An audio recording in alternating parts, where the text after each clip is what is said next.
My mother-in-law accused me of cheating with my own cousin at the Christmas party. My husband believed her without asking me once. As I signed the divorce papers with shaking hands, they celebrated my humiliation. Nobody knew that my poor family owned half the city. If you've ever been underestimated, stay until the end. This story will remind you why you should never judge a book by its cover. Hit that subscribe button and let's begin. My name is Milena, and I need to tell you about the night that changed everything. But to understand that night, I need to take you back a few months earlier. I met Daniel in college. He was charming, kind, and treated me like I was the most important person in the world. When he proposed, I said yes without hesitation. But there was something I never told him, something I never told anyone outside my family. My father is the CEO of Sterling Industries, one of the largest corporations in the country. We're not just wealthy, we're the kind of wealthy that makes headlines. But I didn't want that life to define me. I didn't want people to love me for my money or my last name. So when I went to college, I used my mother's maiden name. I dressed simply. I lived in a modest apartment. I wanted someone to love me for who I was, not what I had. And Daniel did, or at least I thought he did. When we got married, I still kept my secret. I thought once we built a strong foundation of love and trust, I would tell him everything. But that day never came. Because from the moment I stepped into his family home as his wife, I knew I had made a terrible mistake. Daniel's mother, Patricia, looked at me like I was dirt on her expensive carpet. His sister Jennifer made it clear that I wasn't good enough for their family. They asked about my parents, my background, my job as a schoolteacher. And when they realized I came from what they considered a poor family, everything changed. Danielle started changing too. The man who once held my hand proudly now seemed embarrassed to introduce me to his friends. But I stayed. I loved him. I believed love could overcome anything. I was so wrong. 2 months before that Christmas party, everything started falling apart. My cousin Andrew came to visit from another city. He's like a brother to me. We grew up together, shared secrets, fought over toys, and supported each other through everything. He was in town for a business meeting and wanted to catch up. So we met at a small cafe near my apartment. We laughed, talked about family, and reminisced about our childhood. It was innocent. It was family. But Patricia saw us. She was driving by and saw me hugging Andrew goodbye, and in her twisted mind, she saw an opportunity. She took pictures, not just 1 or 2, but dozens. She captured every angle, every moment that could be misinterpreted. A hug became an embrace. A laugh became intimate. She rushed home to Daniel and planted the first seed of doubt. "Your wife was with another man today," she told him. "I saw them together, very close, very comfortable." Daniel confronted me that evening. I explained everything. Andrew is my cousin. I showed him family photos on my phone. But Patricia was clever. Over the next few weeks, she kept adding fuel to the fire. Jennifer joined in, creating fake evidence. They photoshopped images to make innocent moments look suspicious. They told Daniel that Andrew and I had been texting constantly, which was true because he's my cousin and we talk regularly. Daniel became jealous, suspicious. His mother's poison worked its way into his heart, and slowly the man I married disappeared. He started checking my phone, questioning where I was going, accusing me of lying, and I couldn't understand why he wouldn't just believe me, why my word wasn't enough. Then came the invitation to the Christmas party. Patricia insisted we attend. It was at their family estate, a massive house decorated with thousands of lights and expensive ornaments. I wore a simple cream-colored dress, the nicest thing I owned. When I arrived, I noticed the party was more crowded than usual. Business associates, friends, family, everyone who mattered to the family was there. What I didn't know was that Patricia had been planning this for weeks. She had invited Andrew to the party without telling me, claiming it was a surprise for me. She had positioned herself perfectly to destroy me in front of everyone who mattered to Daniel. I was standing near the fireplace, holding a glass of sparkling cider, when Andrew walked in. My face lit up. I was genuinely happy to see him. I hadn't told him about the problems with Daniel's family, so he had no idea he was walking into a trap. We hugged like family does, warm and genuine. That's when Patricia struck. "Everyone, please, I have something important to say." Her voice cut through the cheerful Christmas music. The room fell silent. All eyes turned to her. She stood on the staircase, holding her phone up like a weapon. "I've been keeping quiet about something terrible, but I can't anymore, not when my son's happiness is at stake." My stomach dropped. I knew something bad was coming, but I had no idea how bad. "This woman," she pointed at me with such disgust, "has been cheating on my son, and she had the audacity to bring her lover to our family Christmas party." The room erupted. Gasps, whispers, eyes turned to me and Andrew. I felt the floor disappear beneath my feet. "That's my cousin," I shouted, but my voice was drowned out by Patricia's. She projected photos on the large screen they'd set up for the party slideshow. Pictures of Andrew and me at the cafe, hugging, laughing, talking. All completely innocent, but to a room full of people who didn't know the truth, it looked damning. "I saw them together months ago," Patricia continued, playing the victim perfectly. "I tried to give her the benefit of the doubt, but look at this, she brought him here, to our home, on Christmas." "He's my cousin," I screamed, tears streaming down my face. "Andrew, tell them we're family." Andrew tried. God, he tried. "Everyone, please listen. Milena is my cousin. We've been family since birth. I can prove it. I have our family tree, photos from our childhood." But Jennifer cut him off. "Of course you'd lie for her. You're probably in on this together." Then a woman I'd never seen before stood up. Later, I found out Patricia had paid her. "I saw them together last month," this stranger lied smoothly. "At a hotel. They were kissing in the lobby." I couldn't breathe. The room was spinning. People were staring at me with such judgment, such disgust. And then I looked at Daniel, my husband, the man I loved, the man I'd hidden my entire identity for, just to make sure he loved me for me. He believed them. I saw it in his eyes. The doubt, the anger, the betrayal. He didn't even question it, didn't ask for my side, didn't demand proof. He just believed his mother over his wife. "Daniel, please," I begged, reaching for him. "Just call my family, they'll tell you. Andrew is my cousin. This is all a misunderstanding." He pulled away from my touch like I'd burned him. "Your poor family will say anything to protect you," he spat. The way he said poor felt like a slap. "I've been such a fool. My mother was right. You were never good enough for me." Patricia smiled. Actually smiled. She pulled out an envelope from seemingly nowhere. "I took the liberty of having divorce papers drawn up," she said sweetly. "Sign them now, and we'll give you $5,000 to leave quietly. It's more than you deserve, but we're generous people." The room was watching me like I was a show, entertainment for their Christmas party. I looked around desperately, hoping someone would defend me. But no one did.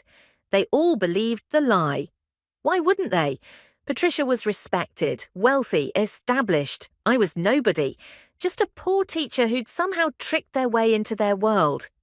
Jennifer handed me a pen, her smile cruel and satisfied. "Sign it, Milena. You've embarrassed yourself enough."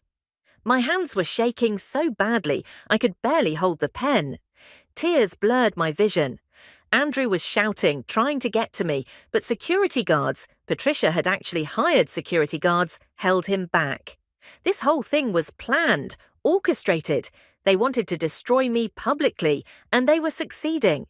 I signed my name on those papers, each letter feeling like I was signing away my soul. The room erupted in applause. Actually applauded, like they'd just watched a victory. Patricia handed me a check for $5,000. "Now get out of our lives. You were never one of us anyway." I took the check with numb fingers. I looked at Daniel one last time, hoping to see some doubt, some regret, something that said the man I loved was still in there, but he wouldn't even meet my eyes. I walked out of that house in my cream-coloured dress, mascara running down my face, clutching a check that was supposed to be my consolation prize for having my life destroyed. Andrew broke free from security and ran after me. He was furious, shouting about lawyers and defamation, but I couldn't hear him. I couldn't hear anything over the sound of my heart breaking. He drove me to my apartment. I sat in silence the entire way. When we got there, Andrew made a phone call.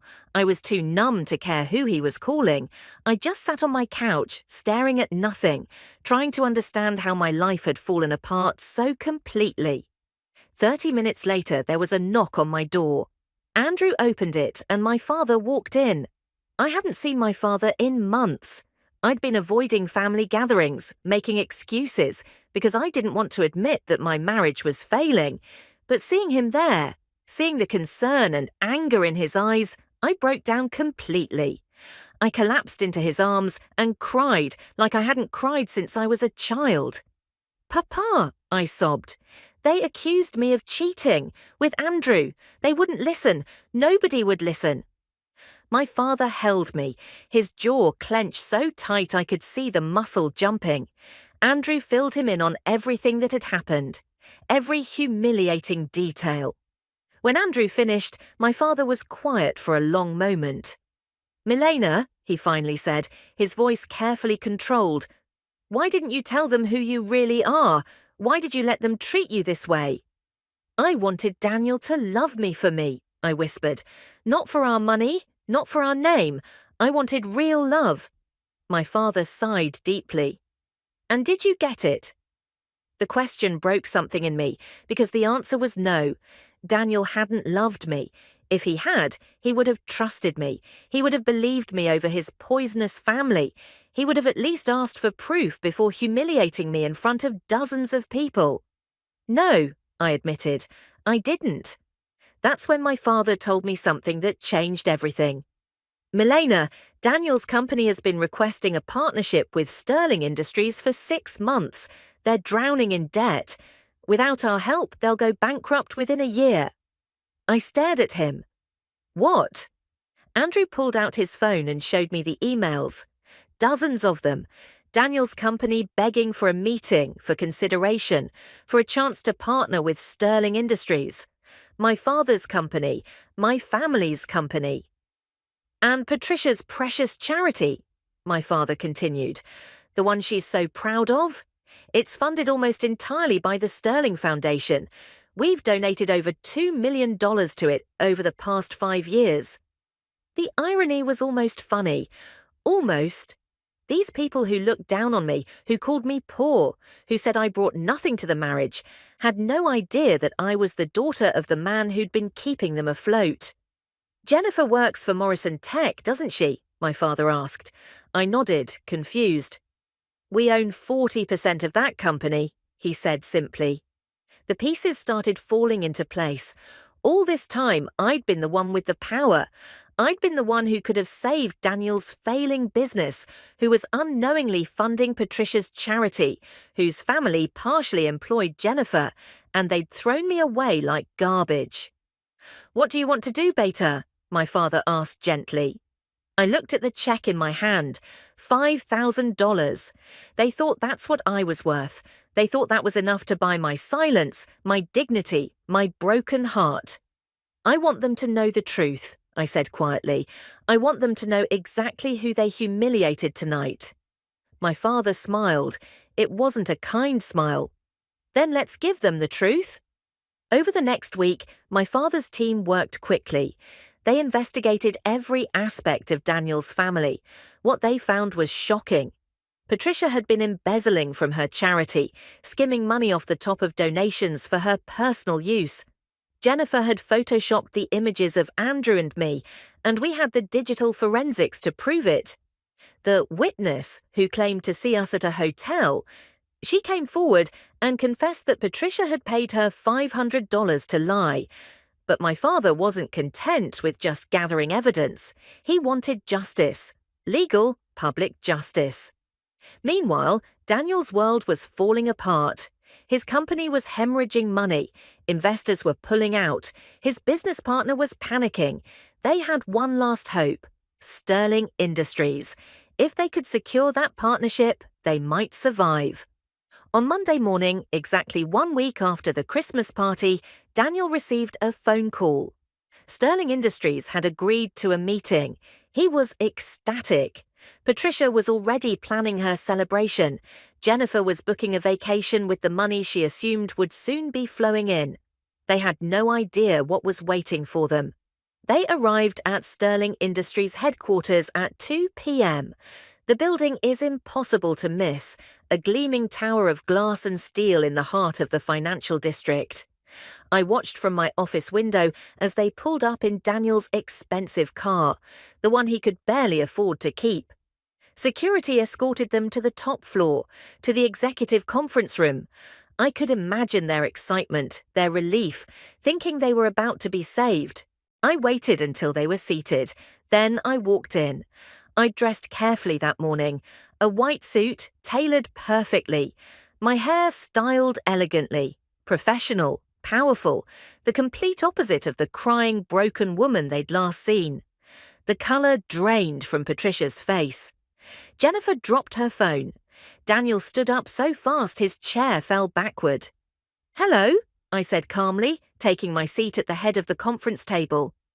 "Let me introduce myself properly. I'm Milena Sterling, Vice President of Sterling Industries." Before they could react, my father walked in behind me. "And I'm her father, CEO of Sterling Industries." The silence in that room was deafening. I could see the wheels turning in their heads, trying to make sense of what they were seeing. Patricia's mouth opened and closed like a fish. Jennifer looked like she might faint. Daniel just stared at me, his face a mixture of shock, horror, and realization. "I believe you're here to discuss a partnership," I continued, my voice steady despite my racing heart. "Before we proceed, I think there's some information you should see." I nodded to my father's assistant. The large screen on the wall came to life. First, photos of Andrew and me as children, at birthday parties, family reunions, Christmas mornings. Then our birth certificates, showing our mothers as sisters. DNA test results confirming our genetic relationship as first cousins.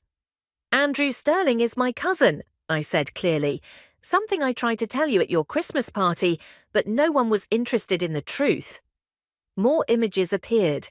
Jennifer's photoshopped pictures, side by side with the originals, with detailed forensic analysis showing exactly how they'd been altered. Then video footage. The witness Patricia had paid, sitting in a police interview room, confessing everything. How much she was paid, how Patricia had coached her on exactly what to say. Patricia tried to stand, tried to leave, but security guards were already at the doors. Not to keep people out this time, but to keep them in. "There's more," my father said coldly. "We've been conducting an investigation into your activities, Mrs. Patricia. It seems you've been stealing from your charity, the one my foundation has been funding, $200,000 over 3 years to be exact." Patricia's face went from white to grey. That's not... "We have bank records," I said simply. "Receipts, paper trails, everything." I turned to Jennifer. "And you. Forgery is a crime. You created false evidence to destroy someone's reputation. That's defamation, conspiracy. We have the original files from your computer, thanks to our digital forensics team." Jennifer started crying. Real tears this time, not the fake ones she'd shed at the party while calling me a cheater. Finally, I looked at Daniel, my soon-to-be ex-husband, the man I'd loved enough to hide my entire identity for. "You never trusted me," I said softly. "You never even asked for proof. You just believed the worst because your family said so, and now you know the truth. I wasn't some poor girl trying to marry up. You weren't my meal ticket or my sugar daddy or whatever your mother convinced you I wanted. I loved you. Genuinely, completely, and you destroyed that." "Milena, he started, but I held up my hand. I'm not finished. Your company is failing. You need this partnership to survive. And under normal circumstances, Sterling Industries would probably help you. We help a lot of struggling companies. It's good business and good karma. I paused, letting that sink in. But I can't in good conscience recommend partnering with people who falsely accused me of adultery, who humiliated me publicly, who tried to destroy my reputation and my life. I stood up. The partnership is denied. Furthermore, we're withdrawing all funding from Patricia's charity, effective immediately. We're also recommending that Morrison Tech terminate Jennifer's employment, given the evidence of her criminal activity. My father stood beside me. Criminal charges will be filed this afternoon. Embezzlement, fraud, conspiracy, defamation. Our lawyers are very thorough. Right on cue, there was a knock on the door. Police officers entered the conference room. Patricia screamed. Jennifer collapsed in her chair, sobbing. Daniel just stood there, looking at me like he was seeing me for the first time. "Officers," my father said calmly, "these two women are wanted for questioning regarding multiple criminal activities. The evidence has been forwarded to the district attorney." As they read Patricia and Jennifer their rights, as they handcuffed them and led them away, Daniel finally found his voice. "Milena, please, I'm so sorry. I should have believed you. I should have trusted you. Please, I love you. I'll do anything." "You had your chance to believe in me," I said quietly. "You chose not to. Now you have to live with that choice." I walked past him, my father beside me. At the door, I turned back one last time. "For what it's worth, Daniel, I really did love you. I would have given you everything. Not my money, but my loyalty, my trust, my future. You threw that away for nothing. I hope it was worth it." We left him standing in that conference room, surrounded by the ruins of his life. 6 months have passed since that day. Patricia was sentenced to 10 years in prison for embezzlement and fraud. Jennifer got 5 years for forgery and conspiracy. The paid witness received probation for perjury in exchange for her testimony. Daniel's company declared bankruptcy 3 months ago. Last I heard, he's working as a sales representative for a small firm. His fancy car is gone. The big house is gone. Everything he thought made him better than me is gone. As for me, I'm thriving. My father promoted me to senior vice president. I've started a foundation to help women who are falsely accused in their relationships. It provides legal support, counseling, and financial assistance for those who need to escape toxic situations. I'm dating someone new. His name is Marcus, and he's a pediatrician. When we met, he had no idea who my family was. He fell in love with the teacher he met at a children's hospital charity event. When I finally told him about my family, about Sterling Industries, about everything that happened with Daniel, you know what he said? "That must have been so hard, hiding who you really are. You never have to do that with me." And I don't. With Marcus, I can be both Milenas, the girl who loves teaching kids and the woman who runs board meetings, the daughter of a billionaire and the woman who chose love over money. All of me accepted and cherished. Last week, I ran into Daniel at a coffee shop. He was picking up an order, probably for his boss. He looked tired, older, humbled. "Milena," he said quietly, "can we talk?" Part of me wanted to walk away, but I'm not that person anymore. I've learned that holding on to anger only hurts yourself. "Okay," I said. We sat down.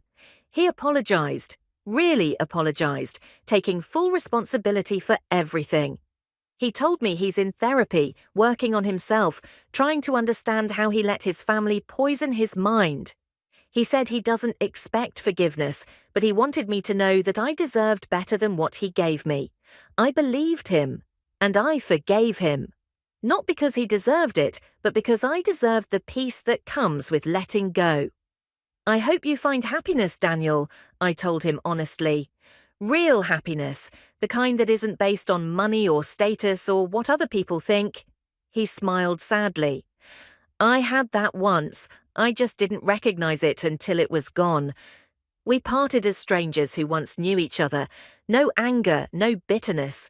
just the acknowledgement of a chapter that had closed. Looking back, that Christmas party was the worst and best night of my life. It broke me down completely, but it also freed me. I stopped hiding who I was. I stopped apologizing for my success or my family or my worth. I learned that the right person will love all of you, not just the parts you show them. And I learned that karma is real. It doesn't always come quickly, and it doesn't always look the way you expect. But the truth always comes out. Justice always finds its way. So, to anyone watching this who's been underestimated, who's been judged, who's been told they're not good enough, know your worth. Stand in your truth. The people who matter will see you for who you really are, and the ones who don't, they were never your people anyway. If this story inspired you, hit that like button and subscribe for more incredible true stories. Share this with someone who needs to hear it today. And remember, never let anyone make you feel small. You're worth more than their limited vision can see. Drop a comment telling me what you would have done in my position. See you in the next one.